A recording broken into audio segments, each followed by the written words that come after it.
لله وكفى وسلام على عباده الذين اصطفى أما بعد فأعوذ بالله من الشيطان الرجيم بسم الله الرحمن الرحيم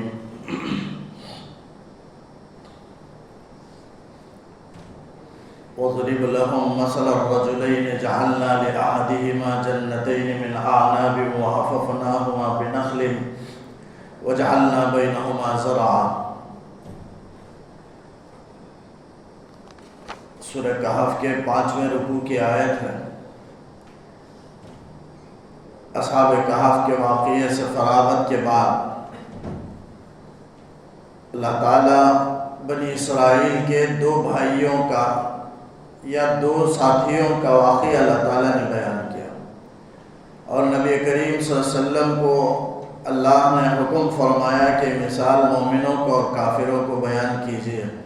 وَضْرِبْ لَهُمْ مَثَلًا، ان کے لیے بیان کیجیے مثال کو، یعنی مومنین اور کافرین کے لیے۔ رجلین، 2 آدمیوں کی، جعلنا لأحدہما جنتین من اعناب، جن 2 میں سے ایک کو اللہ تعالیٰ نے انگور کے 2 باغ عطا فرمائے تھے۔ ایک جو کافر بھائی تھا، 2 بھائی تھے یا 2 ساتھی تھے، ان میں ایک مومن تھا، دوسرا کافر تھا، اور کافر کو اللہ تعالیٰ نے 2 باغ انگور کے عطا فرمائے تھے۔ وَحَفَفْنَاهُمَا، یعنی اس کے اندر جو نعمتیں ہیں مزید اللہ تعالیٰ اس کا تذکرہ کیا ہے کہ وَحَفَفْنَاهُمَا بِنَخْلٍ، کھجور کے درختوں سے ہم ان 2 باغوں کا احاطہ کر رکھا تھا۔ وَجَعَلْنَا بَيْنَهُمَا زَرْعًا، اور دونوں کے درمیان کھیتی بھی ہم نے اگا دی تھی تاکہ لوگ اس سے زراعت اور اناج حاصل کر سکے۔ درمیان میں کھیتی بھی اگا دی اور 2 باغ انگور کے، اور وہ خوب فراوانی کے ساتھ پھل دیتے تھے، اور ان کے اندر کوئی آفت نہ آئے، اس لیے اللہ تعالیٰ نے اطراف میں کھجور کے درختوں سے ان کا احاطہ کر دیا تاکہ باہر سے کوئی بھی اچانک آفت مصیبت جو انگور کے باغ کو ہلاک کر کے رکھ دے نہ آئے، اس لیے اللہ تعالیٰ نے آڑ کے لیے کھجور کے درختوں سے ان کا احاطہ کر رکھا تھا۔ 2 انگور کے باغ تھے، کلتا الجنتین آتت اکلہا، وہ دونوں باغ پورے پھل دیتے تھے۔ ولم تظلم منہ شیئا، اور اس میں کچھ بھی کمی نہیں کرتے تھے، یعنی ایسا نہیں، کھیتی میں باغ میں ہمیشہ اکثر ایسا ہوتا ہے کہ ایک سال باغ میں پھل خوب لگتا ہے اور دوسرے سال اس میں کمی آ جاتا ہے، لیکن اللہ تعالیٰ نے فرمایا کہ ایسا باغ اللہ تعالیٰ نے خوب فراوانی والا عطا کیا تھا کہ کبھی بھی کسی بھی سال اور کسی بھی وقت میں وہ پھلوں کو کم نہیں کرتا تھا بلکہ پورے طریقے سے پھل دیتا تھا۔ وَفَجَّرْنَا خِلَالَهُمَا نَهَرًا، اور ان 2 کے درمیان ہم نے نہر بھی جاری کر رکھی تھی۔ نہر، باغ کے لیے پانی کا ہونا ضروری ہے، اور پانی ہی اصل ہے، پانی کے بغیر باغ نہیں رہے گا، تو پانی کا ہونا، تو اللہ تعالیٰ نے کہا مزید یہ نعمت کہ اس میں نہر اللہ نے جاری کر دی درمیان سے، تو باغ کے لیے، کھیتی کے لیے، کھجور کے درخت کے لیے خوب پانیوں کی فراوانی ہے، نہر بھی جاری ہیں۔ وَكَانَ لَهُ ثَمَرٌ، اس کے علاوہ اور بھی اس کے پاس اسباب راحت تھے، اسباب معیشت اس کے پاس تھے، مال و دولت تھے۔ ثمر کا 2 معنی آتا ہے، ایک معنی پھل کا بھی آتا ہے، اور ایک معنی مال و دولت کا، مطلق مال و زر کا آتا ہے۔ مطلق مال کو کہتے ہیں ثمر، تو لیکن مشہور پھل کے معنی میں ہے، ثمرۃ کے معنی پھل کے ہیں، لیکن یہاں مال و دولت مراد ہے۔ وَكَانَ لَهُ ثَمَرٌ، اس کے پاس ان 2 باغوں کے علاوہ اور بھی اس کے پاس مال و دولت موجود تھے، اسباب معیشت اس کے پاس موجود تھے، یعنی خوب اس کافر بھائی کے پاس مال و دولت کی خوب فراوانی تھی۔ اب وہ اس نعمت پر اللہ کا شکر ادا کرنے کے بجائے، ایمان لانے کے بجائے کفر اختیار کیا، ناشکری کی راہ اس نے اختیار کی۔ فقال لصاحبہ، تو اپنے مومن بھائی کو، ساتھی سے کہنے لگا، قرآن نے صاحب کہا، صاحب کے معنی ساتھی کے ہیں، تو ہو سکتا ہے دوست ہوں، ساتھی ہوں دونوں۔ بھائی، قرآن نے، مفسرین نے بھائی کا بھی تذکرہ کیا ہے کہ وہ بنی اسرائیل کے 2 بھائی تھے، لیکن قرآن کے صاحب کے لفظ سے معلوم ہوتا ہے کہ وہ دونوں دوست تھے، ساتھی تھے۔ تو فقال لصاحبہ، وہ اپنے ساتھی سے، یعنی کافر بھائی اپنے مومن بھائی سے، کافر ساتھی اپنے مومن ساتھی سے کہنے لگا، وہ یحاورہ، بات کرتے ہوئے فخریہ انداز میں گفتگو کرتے ہوئے کہنے لگا انا اکثر منک مالا، میں تجھ سے زیادہ مال رکھتا ہوں، وَأَعَزُّ نَفَرًا، اور تجھ سے زیادہ افراد خاندان میرے پاس موجود ہے، اور افراد خاندان کے اعتبار سے یعنی بیٹے اور اولاد کے اعتبار سے میں تجھ سے زیادہ ہوں، اور مال بھی تجھ سے میرے پاس زیادہ ہے۔ یہ اس طرح فخریہ انداز، اسے تکبر کہتے ہیں۔ دو چیزیں ہیں، ایک ہے کبر اور ایک ہے تکبر، دو میں فرق ہے۔ حدیث میں آتا ہے من کان فی قلبہ مثقال ذرۃ فی الکبر من الکبر، کبر کا ایک ذرہ برابر بھی اگر کسی کے دل میں حصہ موجود ہے کبر کا، تکبر کا، بڑائی کا، تو اللہ تعالیٰ فرماتے، اللہ کے رسول صلی اللہ علیہ وسلم فرماتے لا يدخل الجنہ، وہ جنت میں داخل نہیں ہوگا۔ لا يدخل الجنۃ من کان فی قلبہ مثقال ذرۃ من الکبر، تو تکبر آدمی کے دل میں نہیں ہونا چاہیے ذرا برابر۔ داخل نہیں ہوگا کا مطلب جب تک سزا نہیں بھگتے گا جہنم میں تب تک جنت میں نہیں پہنچ سکتا۔ مومن ہونے کی وجہ سے جنت میں جائے گا، لیکن ایسی حدیثوں کا مطلب یہ ہے کہ سزا پائے بغیر جنت میں نہیں جائے گا جب تک سزا نہیں پائے گا جہنم میں۔ تو کبر ایسی خطرناک بری چیز ہے کہ اس کا بدلہ اللہ تعالیٰ دے کر رہتے ہیں، اس کی سزا دے کر رہتے ہیں، اس کے بغیر وہ جنت میں داخل نہیں ہو سکتا۔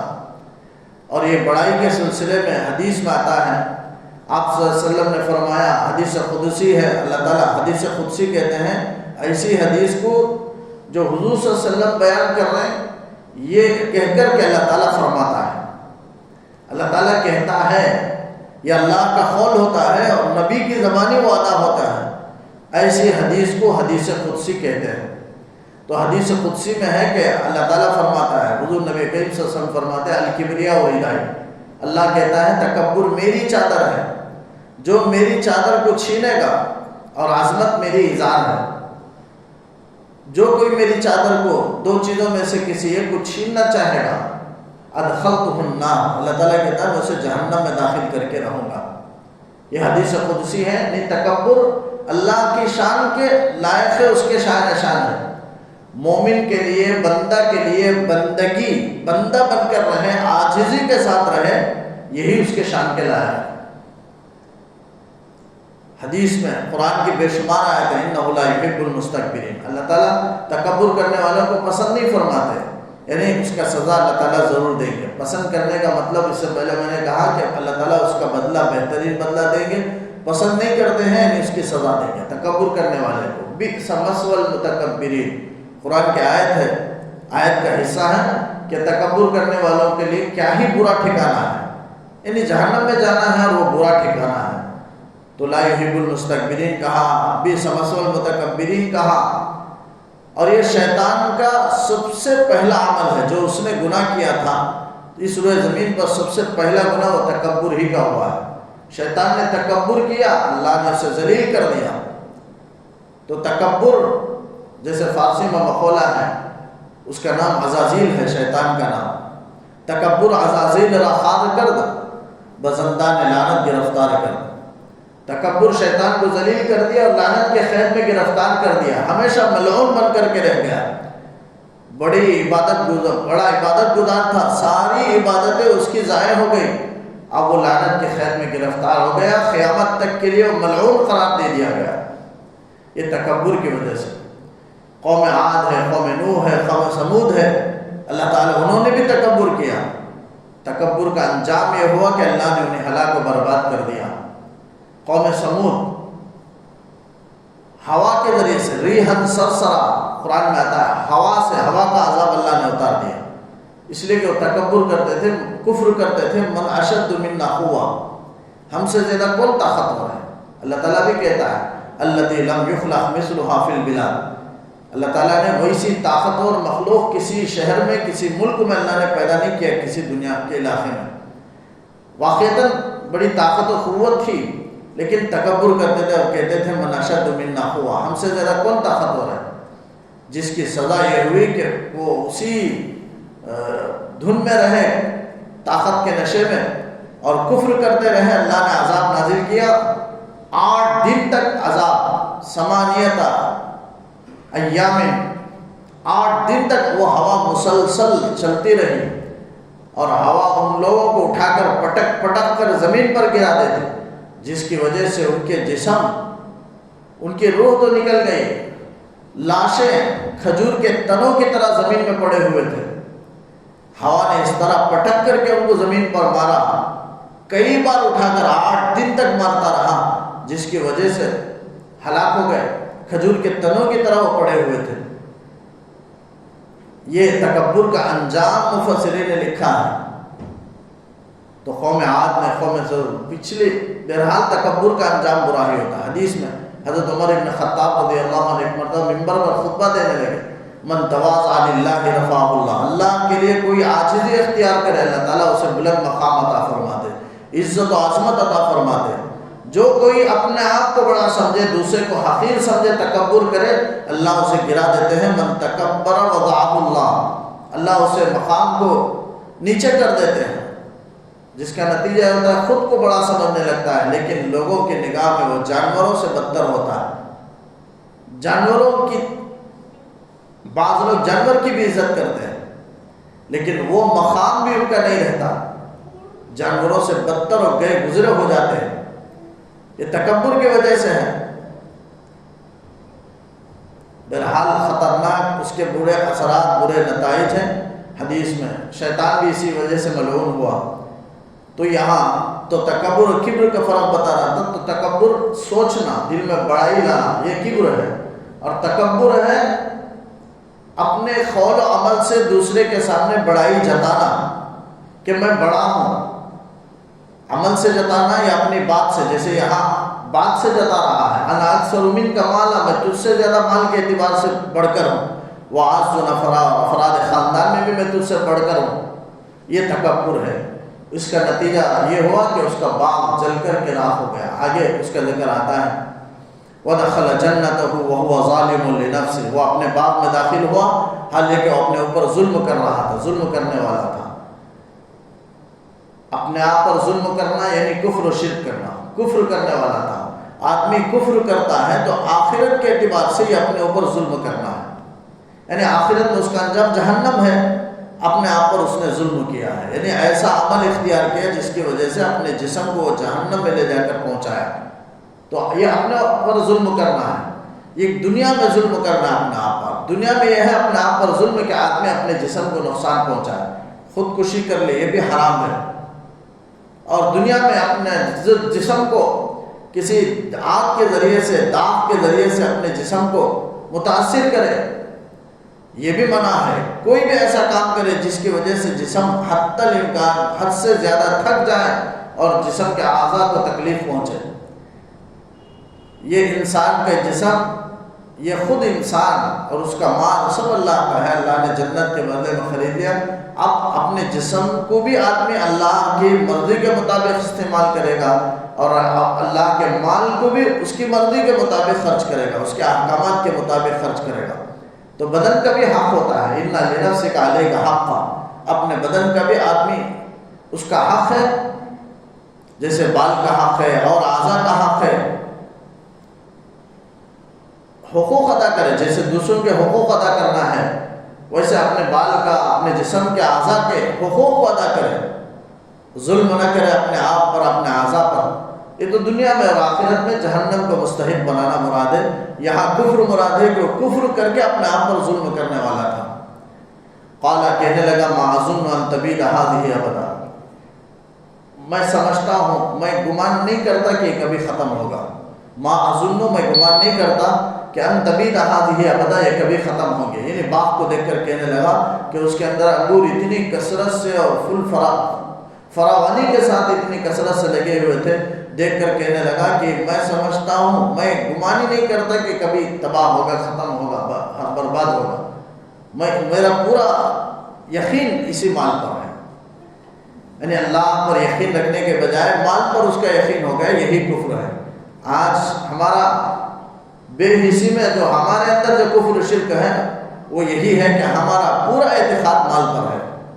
مال کی وجہ سے انسان سمجھتا ہے کہ مجھے سب کچھ مل گیا، میں ترقی کر گیا، مال مجھے مل جائے تو میں ترقی کر گیا ہوں، مال مل جائے تو میں ہر آفت سے بچ سکتا ہوں، مال اگر مجھے مل جائے تو میں ہر طریقے سے، ہر مصیبت سے، ہر پریشانی سے نکل سکتا ہوں۔ مال ہی پریشانیوں سے نکالنے والی چیز ہے، مال ہی انسانوں کو بلندی کی طرف، عزتوں کی طرف لے جانے والی ہے۔ یہ آدمی کا یقین ہے، یہی شرک ہے۔ پورا یقین مال پر انسان کا جم گیا ہے، یہ کفر ہو سکتا ہے، اس کا کفر و شرک یہ بھی ہو کہ مال کو اس نے سب کچھ سمجھ لیا۔ اور ہمارا بھی بے حسی میں یہی، ہم بھی شرک کے اندر مبتلا ہیں کہ مال پر ہمارا پورا یقین ہے، گمان ہے، حالانکہ اللہ کی ذات پر ہمارا کوئی توکل نہیں ہے، تو صرف زبانی، لیکن حقیقتاً پورا یقین ہمارا مال پر ہے۔ اللہ تعالیٰ سے دعا ہے کہ کامل یقین اللہ اس کی ذات پر دلائے۔ کہنے لگا ما اظن ان تبید هذه ابدا وما اظن الساعة قائمة، اور کہنے لگا میں گمان نہیں کرتا کہ قیامت آنے والی ہے، یعنی قیامت کا بھی انکار کرنے لگا۔ اور قیامت کا انکار کرنا یہ بھی کفر کا سبب ہے۔ کل میں نے کہا تھا کہ قیامت کا انکار گویا اللہ ہی کا انکار ہے، اس لیے کہ یہ بھی اصل عقائد میں سے، جیسے توحید کو ماننا ہے، رسالت کو، اسی طرح یوم آخرت پر یقین رکھنا، یہ بھی ایمان کا اصل جز ہے، اصل فرائض میں سے ہے۔ تو وما اظن الساعة قائمة، تو ایک تو تکبر کرنے لگا، پھر اس طرح کفریہ الفاظ زبان سے نکالنے لگا کہ اور قیامت کا انکار کرنے لگا، اور کہنے لگا اپنے بھائی سے وَلَئِن رُدِدتُّ إِلَىٰ رَبِّي، اگر میں اپنے رب کی طرف لوٹا بھی دیا جاؤں، یعنی تو کہتا ہے کہ آخرت آنے والی ہے، قیامت آنے والی ہے، اگر قیامت آئے گی بھی تیرے گمان کے مطابق، اگر میں آخرت میں پہنچ بھی گیا تو لَأَجِدَنَّ خَيْرًا مِّنْهَا مُنْقَلَبًا، اس سے بہتر جگہ میں پاؤں گا، لوٹنے کی جگہ میں پاؤں گا۔ یعنی دنیا میں جو جگہ اللہ نے مجھے عطا فرمائی، جو مال و دولت، جو فراوانی، جو مکان، جو باغ، اس سے بہتر اللہ مجھے عطا فرمائے گا۔ اور دلیل میں یہ کہنے لگا، وہ دل ہی دل میں سوچنے لگا، یہ سوچ کر ہی کہنے لگا کہ اگر میں اللہ کے نزدیک مقبوض ہوتا، ناپسندیدہ ہوتا، اور اللہ مجھ سے ناراض ہوتا، تو یہ مال و دولت، یہ فراوانی، یہ خوشحالی اللہ مجھے کیوں دیتا؟ اللہ ناراض ہوتا تو میں تنگی میں مبتلا رہتا، پریشانی میں رہتا، لیکن مال و دولت اللہ نے فراوانی سے دی ہے، لہذا اللہ مجھ سے خوش ہے، راضی ہے۔ اور جب میں اللہ خوش ہے تو تیرے گمان کے مطابق آخرت میں، قیامت میں پہنچ بھی گیا تو اس سے بہتر ہو، اس لیے کہ مجھ سے خدا راضی ہے، اس سے بہتر مجھے عطا کرے گا۔ یہ اس کا گمان تھا۔ حقیقت میں مال کی فراوانی، مال و دولت میں زیادتی، یہ اللہ کی رضامندی کی دلیل نہیں ہے، بلکہ کبھی کبھی اللہ تعالیٰ مال و دولت کسی کو دیتے ہیں تو امتحان اور آزمائش کے لیے دیتے ہیں، کبھی اعمال خیر کا وہ نتیجہ ہوتا ہے، کبھی آدمی خوب نیک عمل کرتا ہے، ہمیشہ پریشانیوں میں رہتا ہے، کبھی خوب نیک عمل کرتا ہے، اللہ تعالیٰ اس کا بدلہ، اس کا بہترین برکت صلہ دنیا میں بھی ظاہر کرتے ہیں کہ وہ مال و دولت کے اعتبار سے بھی اچھا ہوتا ہے اور اس کے اعمال بھی اچھے ہوتے ہیں۔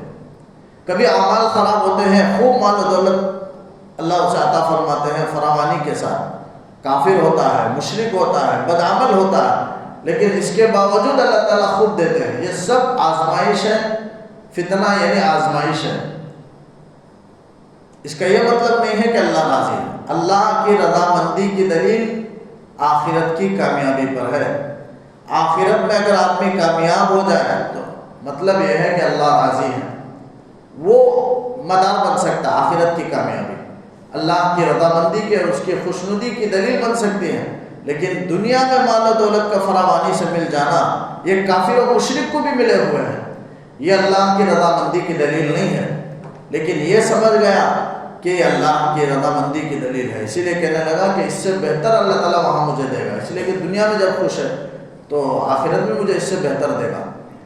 قال له صاحبه وهو يحاوره، تو اس کے ساتھی سے اس نے کہا گفتگو کرتے ہوئے، یعنی اب یہاں تک کافر ساتھی کی گفتگو کو اللہ نے بیان کیا، اس کے بعد مومن بھائی کی گفتگو کو اللہ تعالیٰ بیان کر رہا ہے، یعنی وہ کافر بھائی کو سمجھاتے ہوئے، گفتگو کرتے ہوئے کہہ رہا ہے قال له صاحبه، اپنے کافر ساتھی سے کہنے لگا، مومن ساتھی وهو يحاوره، گفتگو کرتے ہوئے کہ اکفرت بالذی خلقک من تراب، کیا تو کفر کر رہا اس ذات کے ساتھ جس نے تجھے من تراب، مٹی سے پیدا کیا، ثم من نطفہ، پھر نطفے سے پیدا کیا، یعنی اس کی پیدائش کو شروع سے یاد دلا رہا ہے، اللہ کی کیا نعمتیں ہیں۔ سب سے پہلے تو ایسا حصہ تھا، ایک ایسی چیز جو ناقابل بیان ہے، انسان وہ شکل میں تھا، پھر اللہ تعالیٰ نے اسے بہترین شکل عطا فرمائی، خون کا لوتھڑا بنایا، گوشت کا لوتھڑا بنایا، پھر اللہ تعالیٰ نے مدت گزرتے گزرتے اللہ نے اس میں روح پھونکی، پھر ایک انسان کامل انسان بنایا، پھر ہٹا کٹا مرد بنایا، انسان کے اعضاء کو معتدل بنایا، برابر کیا، طاقت و قوت، صحت، توانائی اللہ نے عطا فرمائی، اس کے اعضاء کو کمی کیے بغیر سارے اعضاء، آنکھ، کان، ناک، ہاتھ، پیر اللہ نے صحیح سالم دیے۔ یہ نصیحت کر رہا ہے کہ شروع سے اتنی نعمتیں اللہ کی ہیں تو اللہ کے ساتھ شکر کرنا ہے، آخرت کا ناشکری کرنا ہے، اور اللہ تعالیٰ کے ساتھ کفر کرتے ہوئے آخرت کا انکار بھی کر رہا ہے۔ تو وہ یہ اکفرت بالذی خلقک من تراب، کیا تو کفر کر رہا ہے اس ذات سے جس نے تجھے پیدا کیا مٹی سے؟ اولاً انسان مٹی ہی سے پیدا ہوا، سب سے پہلے انسان حضرت آدم علیہ السلام ہے، مٹی سے پیدا کیے گا۔ کوئی پوچھ سکتا ہے، سوال کر سکتا ہے کہ ہم کہاں سے مٹی سے پیدا ہوئے؟ ہم تو نطفے سے پیدا ہوتے ہیں، ایک ناپاک نطفے سے۔ اس سے مراد حضرت آدم علیہ السلام ہے کہ سب سے پہلے انسان کو اللہ نے مٹی ہی سے بنایا، اس کے بعد نطفے سے اللہ نے سلسلے کو چلایا، نسل انسانی کو، ثم من نطفہ، پھر نطفے سے۔ لیکن اگر دوسرا جواب بھی ہو سکتا ہے کہ اگر دیکھا جائے، نتیجتاً دیکھا جائے تو انسان کی تخلیق کا اولین حصہ مٹی ہی ہے، تمام انسانوں کی مٹی کا اولین حصہ، اولین مرحلہ وہ مٹی ہی ہے، اس کے بعد ہی نطفہ ہے۔ اس لیے کہ انسان کے اندر جو نطفہ بنتا ہے وہ خون سے بنتا ہے، اور خون غذا سے بنتا ہے، اور غذا زمین سے۔ تو اس سے معلوم ہوا کہ زمین ہی سے انسان کی تخلیق ہوئی ہے، زمین سے غذا نکلی، انسان غذا کا استعمال کیا، غذا سے خون بنا، خون سے نطفہ بنا۔ تو نطفہ سے بننا یہ دوسرے مرحلے میں انسان کی تخلیق ہے، لیکن پہلی جو چیز ہے جس سے انسان کی تخلیق شمار کیا جا سکتا ہے وہ مٹی ہی ہے۔ تو تمام انسانوں کا اگر دیکھا جائے تو اولین مرحلہ پیدائش کا وہ مٹی ہی ہے۔ تو مٹی کہنا کوئی غلط نہیں ہے، یا حضرت آدم علیہ السلام بھی مراد ہو سکتے ہیں۔ پہلے انسان کو اللہ نے مٹی سے بنایا، خلقک من تراب، جس نے تجھے مٹی سے پیدا کیا، ثم من نطفہ، پھر نطفے سے، ثم سواک رجلا، پھر اللہ تعالیٰ نے مرد میں معتدل اعضاء بنا کر کے، برابر سرابر کر کے، اٹھا کٹا اللہ نے مرد بنایا۔ لیکنہ اللہ ربی ولا اشرک بربی احدا، لیکن وہ کہنے لگا کہ وہ اللہ ہی میرا رب ہے، لیکن میرا یہ عقیدہ ہے کہ هو اللہ ربی، وہی اللہ میرا رب ہے، ولا اشرک بربی احدا، اور میرے رب کے ساتھ میں کسی کو شریک نہیں کرتا۔ ولولا اذ دخلت جنتک قلت ما شاء اللہ، اور اس نے کہا کہ جب تو باغ میں جائے تو کہہ لے، اپنے باغ کو دکھاتا ہوا اپنے بھائی سے کہنے لگا کہ دیکھ میرے 2 باغ ہیں انگور کے، اور کس قدر کثرت کے ساتھ پھل لگے ہوئے ہیں۔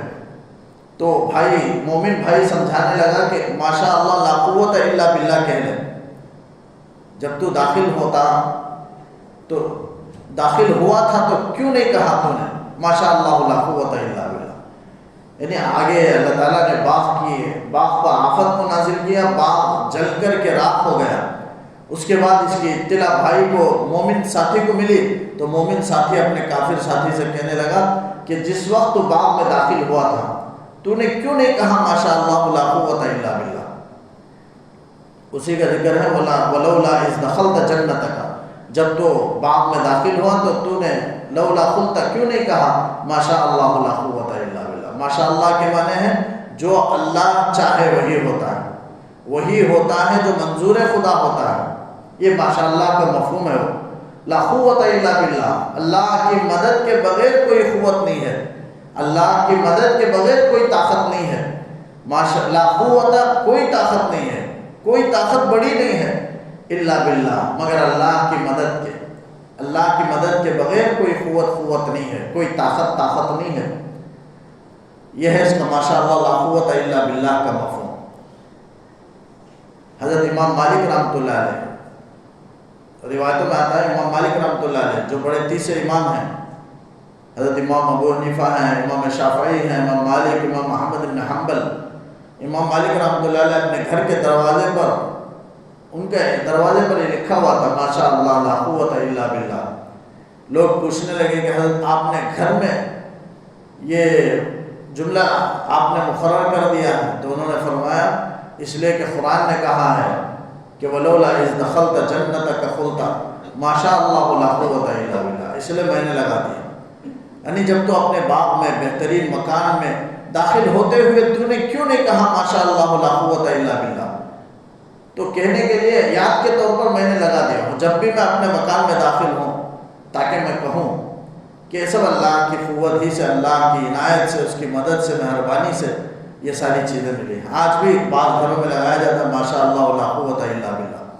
اس کی فضیلت میں آتا ہے روایتوں میں، حدیث میں فرمایا اللہ کے رسول صلی اللہ علیہ وسلم نے کہ کسی کو کوئی چیز پسند آ جائے، اور ایک حدیث ہے جس کو اللہ نے بہتر اہل عطا فرمایا ہو، یعنی بہترین بیوی اور بہترین اولاد عطا فرمائے ہوں، اور اس میں اگر وہ ماشاء اللہ کہہ لے لا قوت الا باللہ کہہ لے، یا بہترین مال اللہ نے عطا فرمایا اور اسے پسند آ جائے، اس پر ماشاء اللہ لا قوت الا باللہ کہہ لے، یا کوئی بھی چیز آدمی کو پسند آ جائے دیکھ کر کے پڑھ لے، تو اس چیز میں دوسری چیز کوئی اسے نقصان نہیں پہنچا سکتی، یعنی وہ چیز محفوظ رہے گی، اس کے اہل و اولاد دوسرے کے ضرر سے، شر سے محفوظ رہیں گے، اس کا مال دوسرے کے شر سے محفوظ رہے گا۔ یہ پڑھنے کی برکت ہے۔ دوسری بات میں ہے کہ جو کوئی پڑھ لے اپنے پسندیدہ چیز پر، اس کو نظر بد نہیں لگے گی۔ یہ دو باتیں بطور خاص، نظر بد کی اور محفوظ ہونے کی، روایتوں میں حدیث سے ثابت ہے۔ آپ صلی اللہ علیہ وسلم نے ماشاء اللہ لا قوت الا باللہ کی فضیلت میں، اس سے پہلے انشاءاللہ کے سلسلے میں گزرا تھا کہ اصحاب کہف کے واقعے کو اللہ نے 15 دن کے بعد نازل کیا، یعنی کفار مکہ سے آپ نے وعدہ کر دیا تھا کہ میں بتاؤں گا، لیکن آپ نے انشاءاللہ نہیں کہا تھا، کل بتاؤں گا آپ نے تذکرہ کیا، لیکن انشاءاللہ آپ نے بھول گیا۔ اللہ نے تنبیہ کے لیے 15 دن کے بعد تاکید کے لیے اللہ نے وحی نازل فرمائی، اس میں اصحاب کہف کے واقعے کو بیان کیا اور آپ کو تاکید کی گئی کہ انشاءاللہ کہیں۔ قرآن کریم میں بھی کئی واقعات ہیں، تقریباً 6 جگہ انشاءاللہ کا لفظ ہے قرآن مجید میں۔ بنی اسرائیل میں جو گائے کے ذبح کا واقعہ ہے کہ ایک شخص نے ایک شخص کو قتل کر دیا تھا، وہ تفصیلی واقعہ ہے۔ مختصر یہ ہے کہ وہ قاتل کا پتہ لگانا چاہتے تھے، اللہ نے گائے کو ذبح کرنے کا حکم فرمایا، لیکن انہوں نے بہت سے سوالات کیے تو اللہ تعالیٰ نے ان پر سختی کرتے ہوئے سخت جواب، اللہ نے سخت حکم ان کے لیے نازل کیا۔ ہوتے ہوتے آخر میں وہ گائے جس کا حکم ذبح کرنے کا حکم دیا گیا تھا، وہ گائے آخر کار مل گئی۔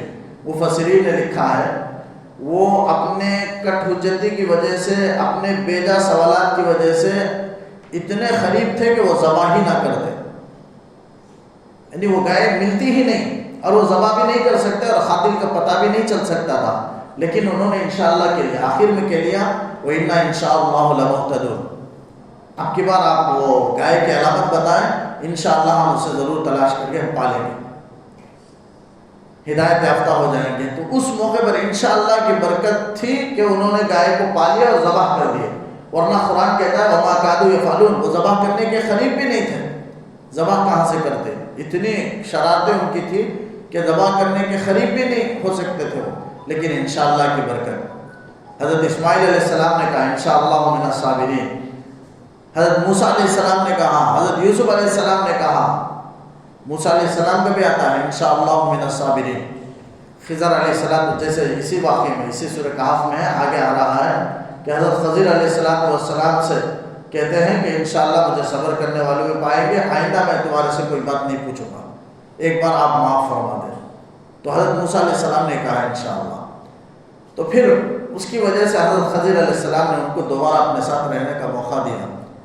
تو انشاءاللہ کئی قرآن مجید میں 6 جگہ آیا ہے۔ انشاءاللہ کی برکت ہے کہ اللہ تعالیٰ اس کی وجہ سے اگلا آئندہ ہونے والے کام میں اللہ کی مدد شامل حال ہوتی ہے، وہ کام پورا ہوتا ہے۔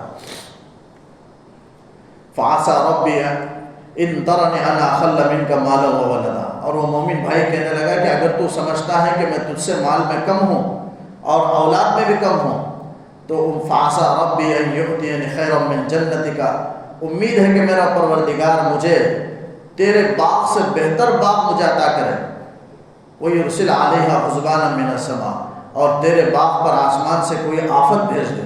حسباناً آفت کو کہتے ہیں، آگ کا بگولا، کوئی بجلیاں، کوئی آگ بھیج دی، کوئی آسمانی آفت اللہ نے بھیج دی جس کی وجہ سے باغ جل کر کے راکھ ہو جائے، ایسا ہو سکتا ہے؟ یعنی اس بھائی نے، مومن بھائی نے کہا کہ تکبر کر رہا ہے اور مجھ سے اپنی بڑائی جتلا رہا ہے، امید ہے کہ میرا پروردگار تو تیرے باغ سے بہتر باغ مجھے عطا کرے اور تیرے باغ کو جلا کر کے خاک کر دے۔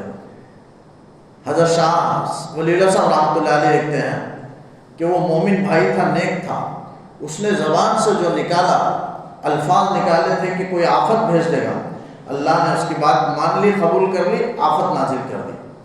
ایسا کوئی بھی اللہ کا ولی ہو، نیک ہو، آدمی اس سے تکبر کا معاملہ نہ کرے، اس کے دل آزاری نہ کرے، دل کو تکلیف نہ پہنچائے۔ اگر کوئی اللہ کا ولی، اللہ کا مومن بندہ، نیک بندہ دل آزاری کی بنا پر کوئی بات زبان سے نکال دے تو اللہ تعالیٰ اسے سن لیتے ہیں، قبول کر لیتے ہیں۔ اس نے اپنے ساتھی، کافر ساتھی سے کہنے لگا کہ ہو سکتا ہے کہ تیرے باغ پر اللہ کوئی آسمانی آفت بھیج دے، اور ایسا ہی ہوا، اللہ نے بھیجا، پورا باغ جل کر کے راکھ ہو گیا۔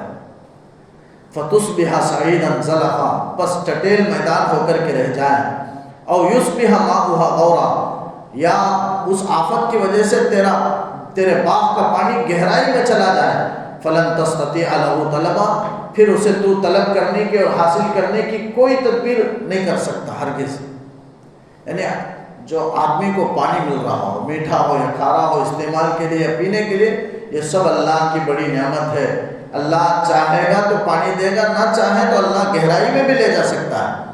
اس لیے پانی میٹھا آدمی پیے، اللہ کا شکر کرے، پانی پینے کی بھی دعا ہے، الحمدللہ الذی سقانا عذبا فراتا برحمتہ، تمام تعریف اس اللہ کے لیے جس نے ہمیں اپنی رحمت سے میٹھا پانی پلایا، وَلَمْ يَجْعَلْهُ مِلْحًا وَجَاجًا بِذُنُوبِنَا، اور ہمارے گناہوں کی وجہ سے اللہ نے کھارا اور کڑوا نہیں بنایا۔ کتنی زمین کے پانی ایسے ہیں جہاں کے پانی کو انسان نہیں پی سکتا، لیکن اللہ چاہا تو پوری زمین کے پانی کو اس طرح کر سکتا ہے، لیکن اللہ نے میٹھا پانی بھی رکھا ہے انسانوں کو پینے کے لیے، گناہوں کی وجہ سے کھارا اور کڑوا نہیں بنایا۔ یہ اور بات ہے، کبھی گناہ کا اثر درخت کے پھل پر پڑ کر کے پھل کڑوے ہو جاتے ہیں، ان کا مٹھاس ختم ہو جاتا ہے، میٹھا پن، لیکن اللہ نے پانی ایک ایسی چیز جس کی وجہ سے کھارا اور کڑوا نہیں بنایا۔ پینے کے بعد دعا پڑھنا چاہیے۔ اگر کھارا پانی اگر استعمال کا آدمی جو بور کے ذریعے سے نکالتا ہے، اگر اللہ اسے گہرائی میں لے کر چلا جائے تو کوئی نکالنے والا نہیں۔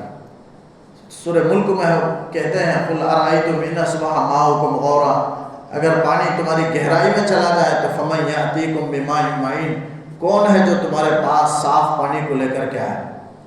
یعنی آدمی کسی بھی طریقے سے حاصل نہیں کر سکتا۔ اسی کو یہاں مومن بھائی نصیحت کے طور پر کہہ رہا ہے، وَأُحِيطَ بِثَمَرِهِ، اس کے مال پر آفت نے آ گھیرا، اس کے مومن بھائی کے قول کے مطابق آفت آ گھیرا، فَأَصْبَحَ يُقَلِّبُ كَفَّيْهِ، بس وہ اپنے ہاتھوں کو ملتا رہ گیا۔ ہاتھ کو ملنے سے مراد افسوس کرنا ہے، ندامت کرنا ہے، یعنی اس کا مطلب یہ نہیں کہ صرف ہاتھ ملنا، بلکہ پشیمان، شرمندہ ہونا، افسوس، دل میں تکلیف کا پہنچنا، یہ مراد ہے۔ عَلَىٰ مَا أَنفَقَ فِيهَا، اس پر جو اس نے باغ میں خرچ کیا، یعنی باغ میں شجر کاری پر جو اس نے خرچ کیا تھا وہ سارا کا سارا تباہ و برباد ہو کر کے رہ گیا۔ وہی خاویۃ علی عروشہا، وہ ٹٹیوں پر گرا ہوا پڑا پایا، پورا باغ ٹٹیوں پر گرا پڑا تھا۔ ٹٹی یعنی وہ انگور کے بیلوں کو رکھنے کے لیے جو لکڑی سے جو نصب کیا جاتا ہے، بنایا جاتا ہے، جسے ٹٹیاں کہا جاتا ہے، وہ انگور کی بیلیں ٹٹیوں پر، پورا باغ ٹٹیوں پر گرا ہوا پڑا تھا اور پورا جل کر کے راکھ ہو گیا۔ اللہ نے آسمان سے آفت بھیجی تھی۔ وَيَقُولُ يَا لَيْتَنِي، اور کہنے لگا کہ اے کاش لَمْ أُشْرِكْ بِرَبِّي أَحَدًا، میں میرے رب کے ساتھ شریک نہ کرتا۔ یعنی وہ صرف افسوس کرنے لگا کہ اگر میں شریک نہیں کرتا تو یہ آفت نہیں آتی، اگر آفت آتی بھی تو اللہ تعالیٰ قیامت میں مجھے اس کا بہترین بدلہ عطا کرتا، لیکن میں نے میرے رب کے ساتھ شریک کیا جس کی وجہ سے خطرناک نتیجہ ہوا۔ لیکن پھر بھی اس نے توبہ نہیں کی، صرف دنیاوی مال کے ہلاک ہونے پر اس نے افسوس کیا ہے، لیکن آخرت پر یقین کا کوئی تذکرہ، کوئی ذکر اس رکوع کے اندر نہیں ہے۔ اور یہ واقعہ حقیقی ہو یا شیخی ہو، بہرحال اللہ تعالیٰ اپنے نبی کو بیان کرنے کا حکم فرماتا ہے۔ وَلَمْ تَكُنْ لَهُ فِئَةٌ يَنْصُرُونَهُ مِنْ دُونِ اللَّهِ، اور اس کے لیے کوئی جماعت بھی نہیں ہوئی جو اس کی مدد کر سکے اللہ کے علاوہ۔ یعنی جب آفت آئی تو اللہ کے علاوہ کوئی اس کے پاس ایسی جماعت نہیں تھی، کوئی اطراف میں رہنے والی کوئی جماعت بھی نہیں آئی جو اس کی مدد کر سکے۔ وَمَا كَانَ مُنتَصِرًا، اور خود بھی وہ مدد نہیں کر سکا، اپنی طاقت سے، اپنے مال سے، اپنے اولاد سے مدد نہیں کر سکا، بلکہ اللہ سے بدلہ نہیں لے سکا، اپنے آپ کی مدد نہیں کر سکا اور دوسرا کوئی مدد بھی نہیں کر سکا۔ حقیقت میں آفت کے موقع پر آدمی کو اللہ پر توکل کرنا ہے، اللہ کی طرف رجوع کرنا ہے، اس لیے کہ ایسے موقع پر حقیقتاً کوئی مددگار ہے تو وہ اللہ ہی ہے۔ مصیبت کے موقع پر آدمی کو اللہ کی طرف رجوع کرنا چاہیے، اللہ ہی سے مدد مانگنا چاہیے۔ اسی کو اللہ نے کہا ہنالک الولایۃ، یہاں تو مدد مانگنا اللہ ہی سے ہے جو برحق ہے، یعنی مدد تو ولایت، مدد اللہ ہی کے پاس ہے۔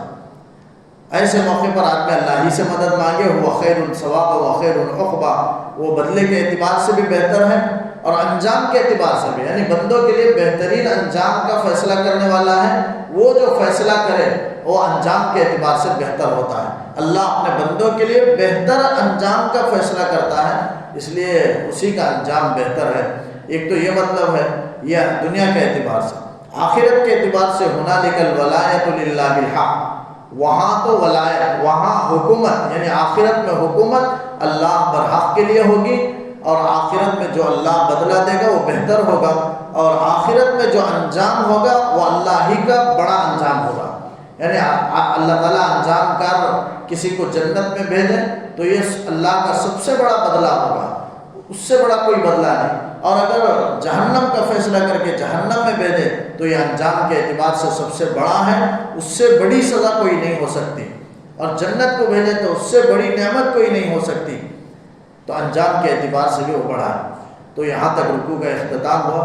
تو اس میں اللہ تعالیٰ نے اس رکوع کے اندر دو شخصوں کے واقعے کو اللہ تعالیٰ نے بیان کر کے بہت سے اسباق بیان کیے کہ مومنوں کو، ایک تو کافروں کو ناشکری نہیں کرنا چاہیے، اور مومنوں کو، اور عام طور پر کسی کو تکبر کی راہ اختیار نہیں کرنا چاہیے، اور مومن کو اللہ کی ذات پر بھروسہ رکھنا چاہیے، اور مشکل کے موقع پر اللہ ہی کی سے مدد مانگنا چاہیے۔ یہ جو شخص جو مالدار تھا، اسے جو مال حاصل ہوا وہ اپنے باپ کی وراثت میں اسے ملا تھا، لیکن اس کی پچھلی حالت خستہ تھی۔ تو آدمی اپنے پچھلی حالت کو بھی یاد رکھے، اپنے پچھلی حالت کو نہ بھولے۔ جیسے واقعہ لکھا گیا اس کے تحت میں ہارون رشید کا، سلطان محمود غزنوی کا بادشاہ، ایک بادشاہ تھا سلطان محمود غزنوی، ان کے غلام تھے ایاز، اور دونوں کے درمیان بڑی محبت تھی۔ محمود بادشاہ وہ اپنے غلام ایاز سے بہت محبت کرتا تھا، چاہتا تھا، اور اسے اپنا قریب رکھتا تھا، لیکن جو مصاحبین سلطنت تھے، اس کے جو ساتھی تھے، جلنے لگے کہ وزیر جو ایاز ہے وزیر اور بادشاہ کا وہ قریب ہوتا جا رہا ہے، کوئی بھی مالک کے قریب ہو تو اس کے جو ساتھی ہوتے ہیں وہ حاسدین میں سے ہوتے ہی ہیں۔ تو وہاں بھی وہی معاملہ تھا کہ وہ بادشاہ سے قریب ہو رہا ہے، وہ موقع تاکتے تھے، کوئی بھی چھوٹی بات ملے اسے بڑا بتنگڑ بنا کر کے پیش کرتے تھے، بڑی بات بتا کر کے مالک کے سامنے، بادشاہ کے سامنے پیش کرتے تھے۔ اور بادشاہ سے ایک موقع پر انہوں نے کہا کہ اے بادشاہ، جہاں پر ہم دیکھتے ہیں کہ ہمارے سے زیادہ آپ ایاز سے محبت رکھتے ہیں، اپنا قریب رکھتے ہیں، جبکہ ہم آپ کے فرما بردار ہیں اور شاہی خاندان سے ہیں اور آپ کے وزراء میں سے ہیں، لیکن زیادہ قریب آپ ایاز کو رکھتے ہیں۔ تو بادشاہ نے کہا کسی موقع پر میں جواب دوں گا۔ چنانچہ ایک موقع پر اس نے کڑوا پھل، سلطان محمود بادشاہ نے کڑوا پھل لایا اور لا کر کے اپنے وزیروں کو جمع کر کے داہنے جانب سے دینا شروع کیا، کھاؤ۔ چنانچہ ایک ایک حصہ کر کے دیا تو ہر ایک نے کھا کر بتایا کہ کڑوا ہے، کوئی کھا نہیں سکتا۔ تمام نے، آخر میں ایاز وزیر کھڑا تھا، بادشاہ نے، سلطان محمود غزنوی نے وہ حصہ اسے پیش کیا اور کہا کھاؤ۔ تو اس نے بغیر کسی جھجک کے اس پھل کو کھانے لگا، حالانکہ وہ کڑوا پھل تھا، لیکن بادشاہ نے اس سے پوچھا تم نے کیوں انکار نہیں کیا، کیا پھل کڑوا نہیں ہے؟ تو اس نے کہا ایاز نے کہ پھل تو کڑوا ہے، لیکن اب تک آپ نے عمدہ غذائیں اپنی جانب سے ہمیں کھلاتے رہے، ایک موقع پر آپ نے کڑوا پھل کھلا دیا، تو میری غیرت یہ برداشت نہیں کی کہ میں آپ کی ناشکری کروں، کڑوا کہہ کر کے اسے پھینک دوں۔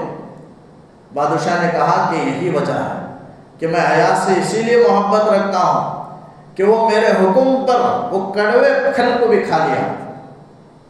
ایسے بے شمار واقعات محمود غزنوی کے اور ایاز کے آتے ہیں۔ ایک مرتبہ ہیرا دیا، ہیرا دے کر کہنے لگا کہ نیچے پٹک کر توڑ دو، سب نے منع کیا اور کہا کہ یہ تو قیمتی چیز ہے، لیکن ایاز کے ہاتھ میں آیا، بادشاہ نے کہا توڑ دو، تو فوراً زمین پر گرایا، توڑ دیا، ٹکڑے ٹکڑے ہو گیا۔ بادشاہ نے سب سے پوچھا تو سب نے کہا یہ حماقت ہے۔ آخر میں ایاز سے پوچھا تم نے کیوں توڑا؟ تو ایاز نے کہا اے بادشاہ جہاں پناہ، یہ ہیرا ہے، معلوم ہے، میں جانتا ہوں قیمتی چیز ہے، لیکن بادشاہ کا حکم اس سے بھی زیادہ قیمتی ہے، لہذا میں آپ کے حکم کو نہ توڑوں، اس لیے میں نے شیشے کو، اس ہیرے کو توڑ دیا۔ یہ ہے بادشاہ کی محبت کی راز جو ایاز سے ہے کہ اس کا حکم ہیرے سے زیادہ قیمتی ہے ایاز کے پاس، اسی لیے ایاز اسے اپنے پاس رہتا ہے۔ یعنی پچھلی جو حالت تھی ایاز اسے نہیں بھولا۔ ہر آدمی اپنی پچھلی حالت کو نہ بھولے، اپنے خستہ حالت کو ہر موقع پر یاد رکھے، اور دنیا کے معاملے میں دیکھے تو اپنے سے کمتر لوگوں کو دیکھے، اور دین کے معاملے میں دیکھے تو اپنے سے زائد لوگوں کی طرف جو اعلیٰ درجے پر دینی اعتبار سے ہیں ان کی طرف نظر کرے۔ اگر دنیا میں دنیاوی اعتبار سے اعلیٰ کی طرف نظر کرے گا تو ناشکری کی صفت پیدا ہوگی۔ جیسے ایک مرتبہ حضرت شیخ سعدی علیہ الرحمہ ایک مرتبہ جا رہے تھے، راستے میں دل میں ان کو شکایت پیدا ہوئی، پیر میں جوتا نہیں تھا، چپل نہیں تھے، اور وہ مسجد کی طرف جا رہے تھے۔ دل میں خیال پیدا ہوا کہ میں ایک نمازی ہوں، اللہ کے سامنے سجدہ ریز ہونے والا، اس کا تابعدار فرما بردار ہوں، لیکن اس نے مجھے ایک جوتا چپل تک میرے پیر میں نہیں دیا۔ ایسا سوچتے ہوئے جا رہے تھے، اچانک ان کی نظر ایک لنگڑے پر پڑی جو لکڑی کے سہارے سے آ رہا تھا۔